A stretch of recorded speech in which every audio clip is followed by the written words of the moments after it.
Welcome back, guys. Welcome back. Sorry about that.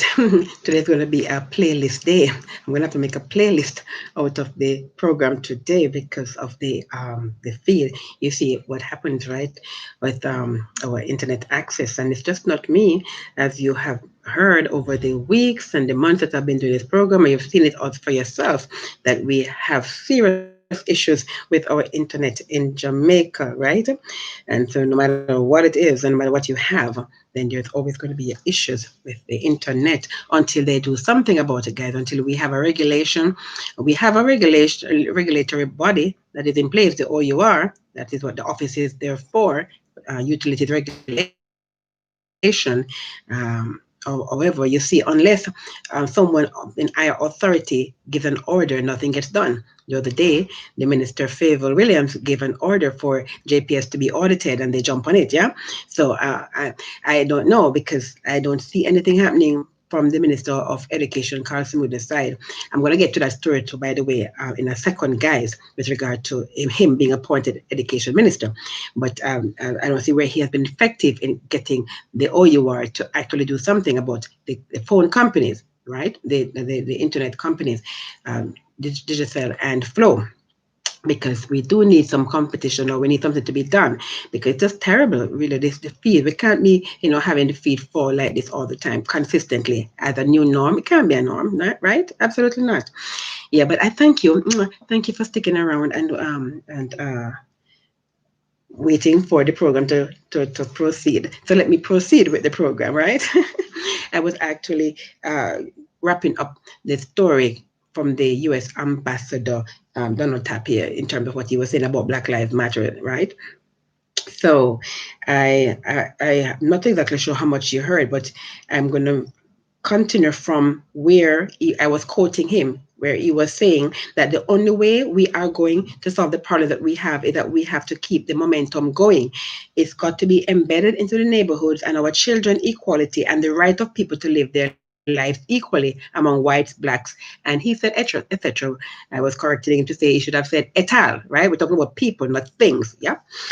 Making reference to the leadership of the late Martin Luther King Jr., a 1950s and 60s civil rights activist, Tapia said that the movement needed a defining voice. To quote, Martin Luther King Jr. moved forward in a movement that brought people together, end quote. He added that he himself had participated in civil rights marches. And we say kudos to him.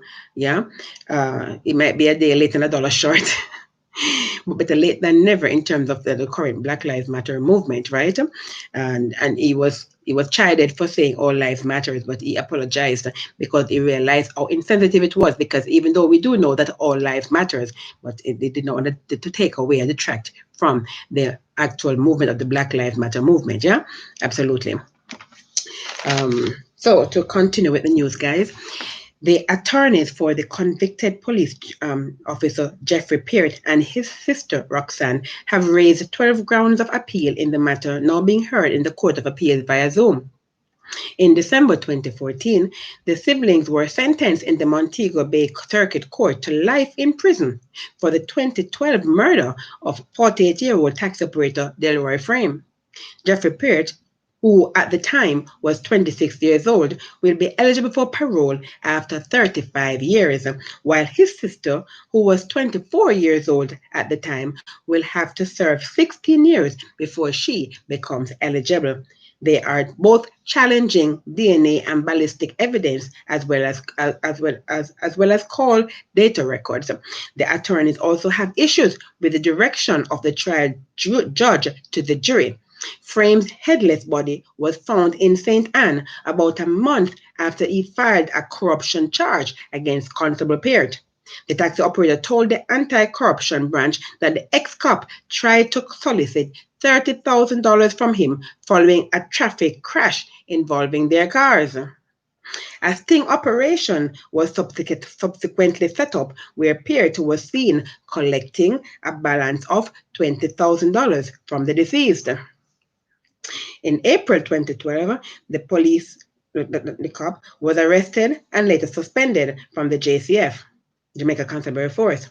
Frame's body was discovered at Wild Cave Valley, St. Anne on May 19th, 2012, and his burnt out car was found about a mile away at White Sand. After a 5-week trial in the St. Anne Circuit Court, a 12-member jury deliberated for just over 2 hours and returned a guilty verdict for the Peart siblings. The Crown argued that Roxanne Peart was instrumental in luring Frame to St. Anne and led evidence through call data records to show that she had been calling the deceased from May 17th through the 19th, 2020. But Gillian Burgess, sorry, they also showed that both accused persons were in the coverage area where the body was discovered. But Gillian Burgess, the attorney representing Jeffrey Peart, argued that the evidence presented to convict her client is circumstantial. She contended too that her client was given a sentence that is usually reserved for multiple counts. Meanwhile, Roxanne's attorney, Carol DaCosta, argued that no evidence was presented by the Crown to show intention on the part of her client. You know, you have to show intent, right? And it's always about a motive. It's not a crime, no, it's a motive behind the crime. Quote, I don't agree that this evidence of so-called luring satisfies the condition of intention to commit murder or indeed intention to lure to kill, end quote. She noted that the prosecution relied heavily on mobile phone data to prove its case. Senior Deputy Director of Public Prosecution, Maxine Jackson, asserted that there was sufficient evidence to satisfy the requirements of common design. Quote, this case carries the court much further into the realm of technology, forensic technology, and digital forensic technology, which within recent times have become a gold mine, so to speak, for investigators, and use significant call data analysis, which we hope to persuade the court of the sufficiency of evidence for the convictions to be upheld.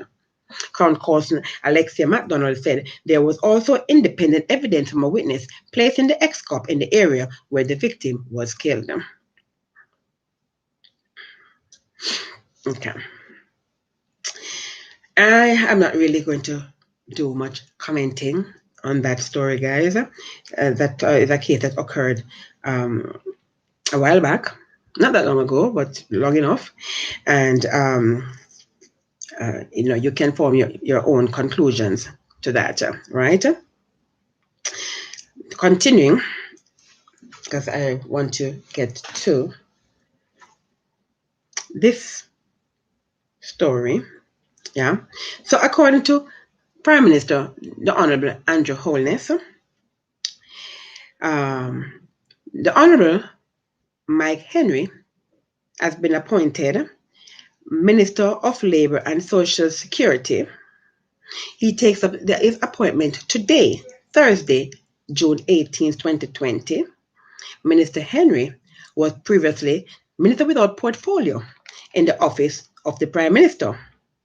Now, the Prime Minister made this announcement while speaking at the Caribbean Maritime University, the CMU council meeting yesterday, right?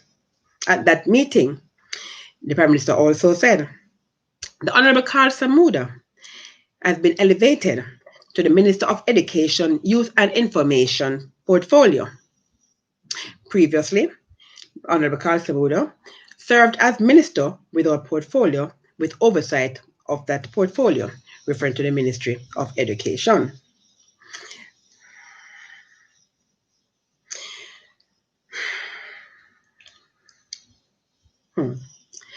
Okay, so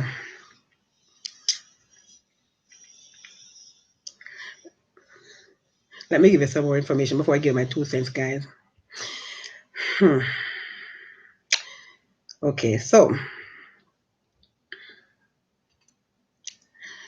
while the rationale for the Prime Minister's decision was unclear, neither Samuda, who is 75 years of age, nor Henry, with 85 years of age, has indicated an intention to step aside from parliamentary representation. Samuda was given the oversight of the Ministry of Education following the resignation of Ruel Reid on March 2019 amid corruption allegations.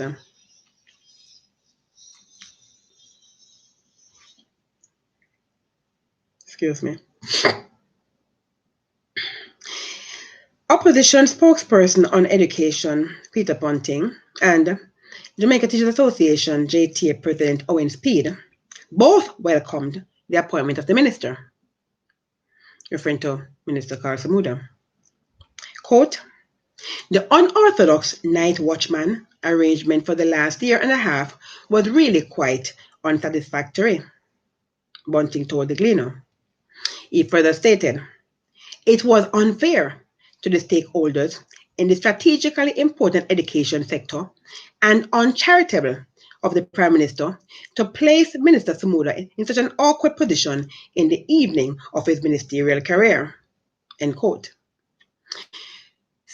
Owen Speed, had been calling for the selection of a full-time education minister since his appointment as the JTA president in August 2019. The teachers union boss said that he hopes that it will not just be the, quote, ceremonial naming, end quote, of a minister, but that he will be properly resourced and given autonomy to lead in formulating and guiding the implementation of policies. The JTA president added that Samuda has the full support of the association, noting that the next 2 months would be critical in refining plans for the full reopening of schools in September. Schools were closed in mid-March because of the coronavirus containment measures.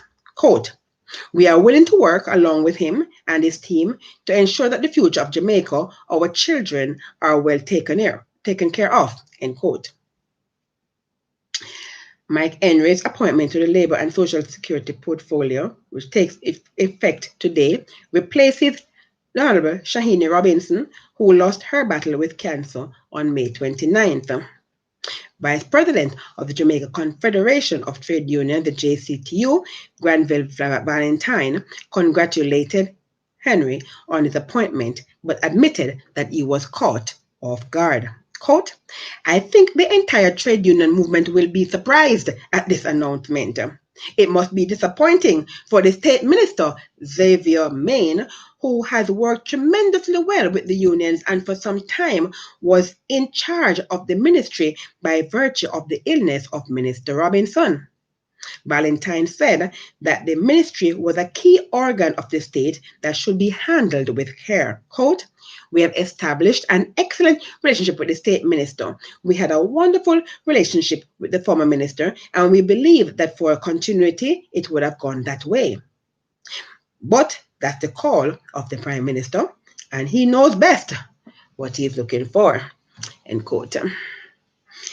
Well, I don't know if he knows best what he's looking for, but I have my 2 cents on this particular story. Now, guys, let me reiterate a paragraph for you in my story, right? While the rationale for the Prime Minister's decision was unclear, neither Samuda, 78, nor Henry, 85, has indicated an indication to step aside from parliamentary representation. Really?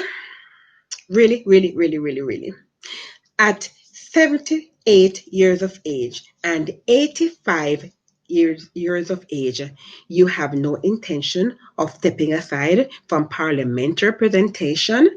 What do you want? What exactly are you looking for? At 78 years of age and 85 years of age, what time do you get to spend with your family?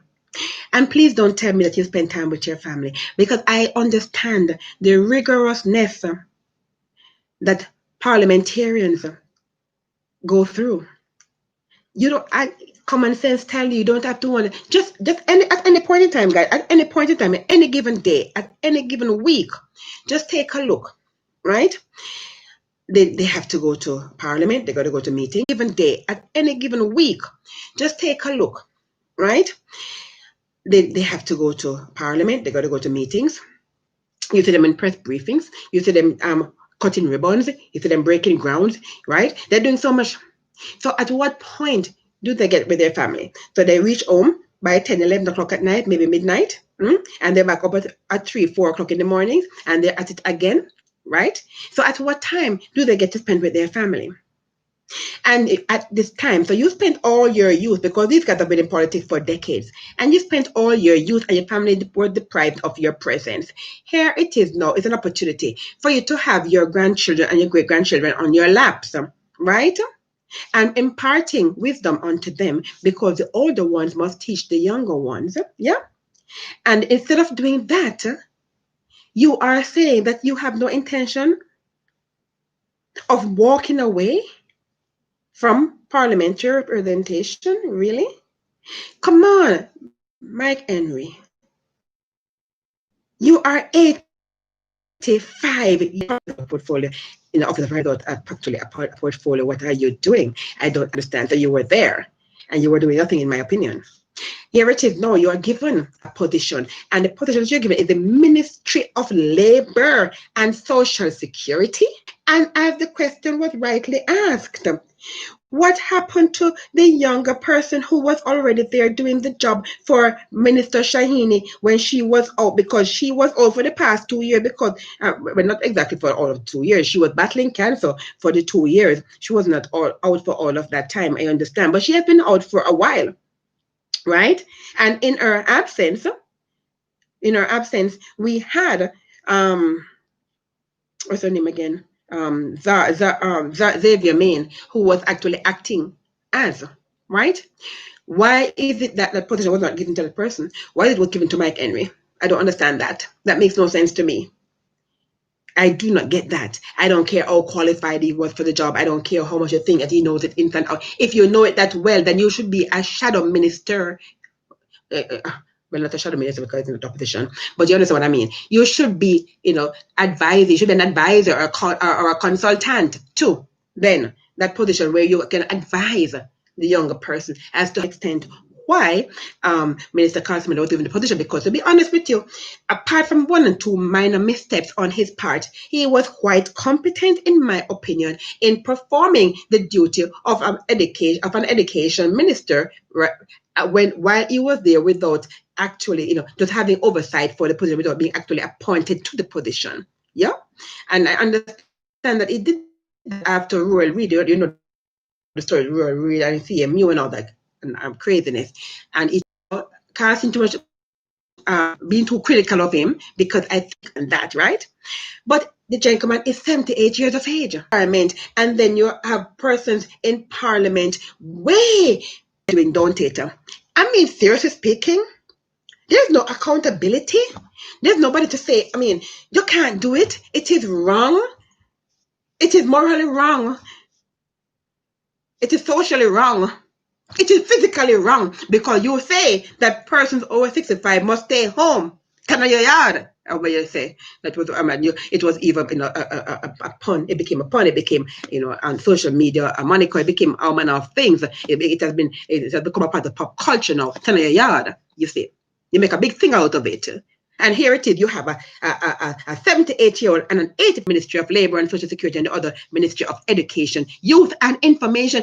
Oh, now can anyone besides myself see the irony in the minister and Honorable Carl Samuda leading the Ministry of Education, Youth and Information in Jamaican politics? Never a dull moment. Huh? Come on. I'm sure if you cannot find a younger person in your cabinet, if you cannot find a younger person in your party, you cannot find a younger person who could do it. It's an indictment on you. It's an indictment. It is showing that you guys are all dinosaurs. Yeah? You're not teaching the younger ones. You're supposed to be teaching them. You're supposed to be mentoring them and molding them and shaping them to take over from you, to pass on the baton. You're supposed to pass on the baton. You cannot be holding onto that baton, because it is at the detriment of the public. If you were just doing it and nobody was going to, be hurt by it, then, so be it. But it is at the detriment of the people of Jamaica. It is at their detriment that you're doing this. It cannot be right. You see? The minister, I was lifting my hat to him when I heard how much he was aware of the problem we're having with the internet. He himself gave us the numbers and the figures.